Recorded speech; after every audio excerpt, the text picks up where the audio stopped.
இன்றைக்கு வலியும் சமையலில் ப்ரோக்கலியும் கீரையும் சேர்ந்து ஒரு வெள்ளைக்கறி வச்சது. அந்த கறி செய்ய தேவையான பொருட்கள்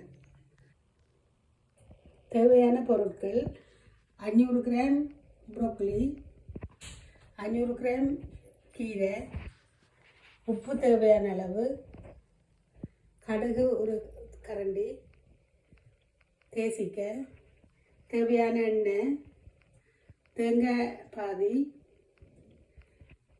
பச்சை மிளகாய் 5, வெங்காயம் 2 வெட்டியது, தேவையான அளவு கருவேப்பிலை.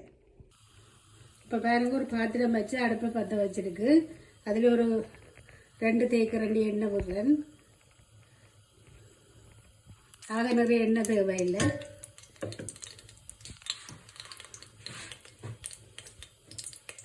அதை போட்டுட்டு இந்த கடுகை வெடிக்க விடுறேன்.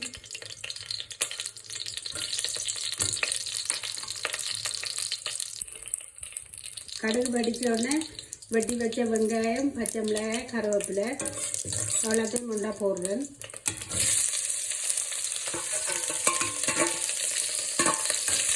நல்ல ஒரு சத்தான கறியும் டேஸ்டாகவும் இருக்கும். இந்த கீரையோட சேர்த்து இந்த தேங்காயும் போடுறது நல்ல ஒரு அருமையான சுவையாக இருக்கும்.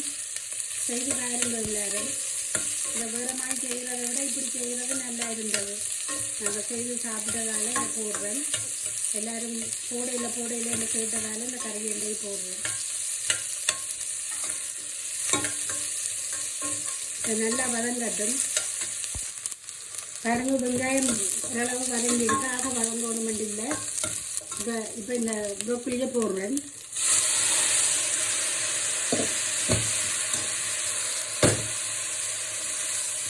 ப்ரோக்கலியை போட்டுட்டு அவியறதுக்கு ஒரு 3/4 கப் தண்ணி விடுறேன். இல்லாட்டி இந்த ப்ரோக்கலி அவிஞ்சோண்டு வரையத்தில் தான் கீரை போடணும்.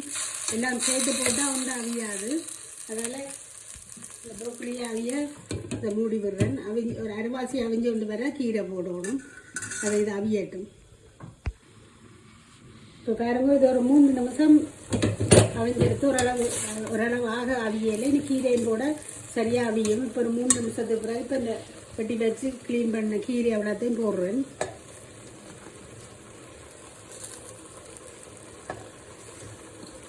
அதுவும் சேர்ந்து எல்லாம் அவிஞ்சு முடிய ஓரளவு கீழே போன பிறகு உப்பை போடலாம்.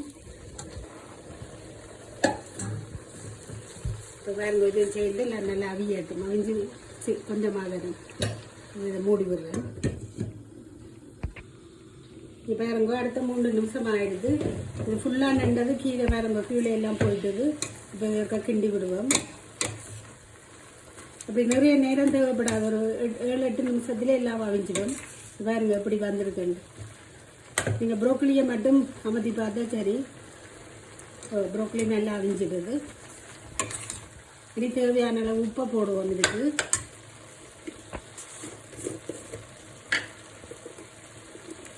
உப்பை பார்த்து போடுங்க உங்களுக்கு அளவா.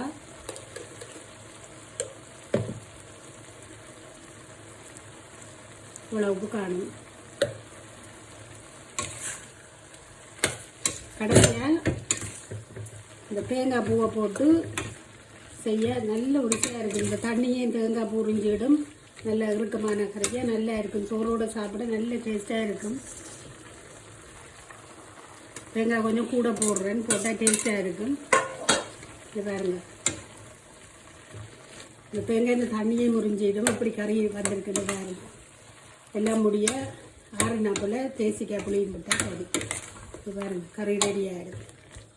எல்லாம் ஒரு 8 நிமிஷம் போயிடும். இப்போ எல்லாம் அவிஞ்சு எல்லாம் சரியாக இருக்குது. இன்னொரு 1 நிமிஷத்தால் நிப்பாட்டி விடுறேன்.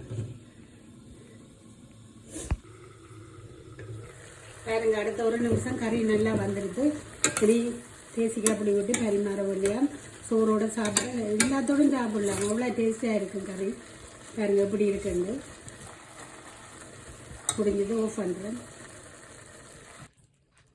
இங்கே பாருங்க, பாதி தேசிக்காய் விடுறேன்.